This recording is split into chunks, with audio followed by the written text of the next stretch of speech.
urakomeye urakomeye urakomeye urakomeye urakomeye mana urakomeye urakomeye urakomeye urakomeye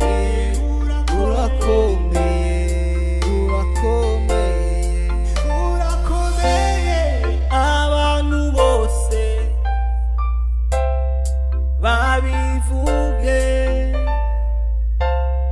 bavuga imirimo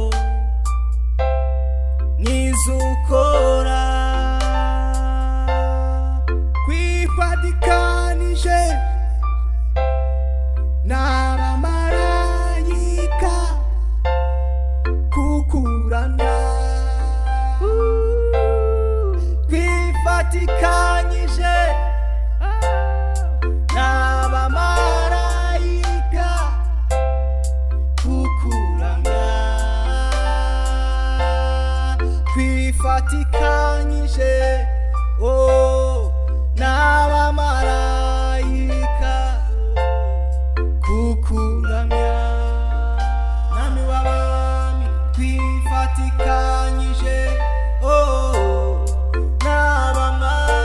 n'abamarayika kukuramya. Ndabasuhuje cyane bakunzi ba muzika bakunzi ba Burake TV, amahoro y'Imana n'abane namwe aho muri hose, turabakunda cyane. By'umwihariko tubazaniye indirimbo bita urakomeye mana, n'indirimbo yabashijwe guhimbwa n'abahanzi babiri bavukana ari we Karebu na Isirayeli. Bakaba barabashije kubagezaho iyo indirimbo yo kuramya. By'umwihariko umuhanzi Karebu abafitiye byinshi muri uyu mwaka wa 2023. Ntimucikwe rero no gukora subscribe kuri Burake TV, asigaye mukomeze mubone byinshi bitandukanye binyura hano kuri Burake TV. Ibyinshi rero tubazaniye rero by'umwihariko yaje mu muziki, mukomeze kudushyigikira, mukomeze kutwereka urukundo. By'umwihariko natwe tugiye kubagezaho indirimbo zabafasha kuko Uwiteka ari mwiza, zabafasha mukomeze mukurikire umwami Yesu Kristo nk'umukiza, kuko kubaha Uwiteka nibwo bwenge, kuba mu byaha niko kujijuka.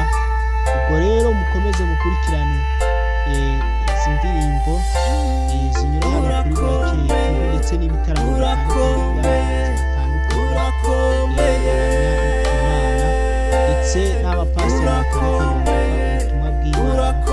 Muciko rero n'ibi byiza mukore subscribe, share na comment.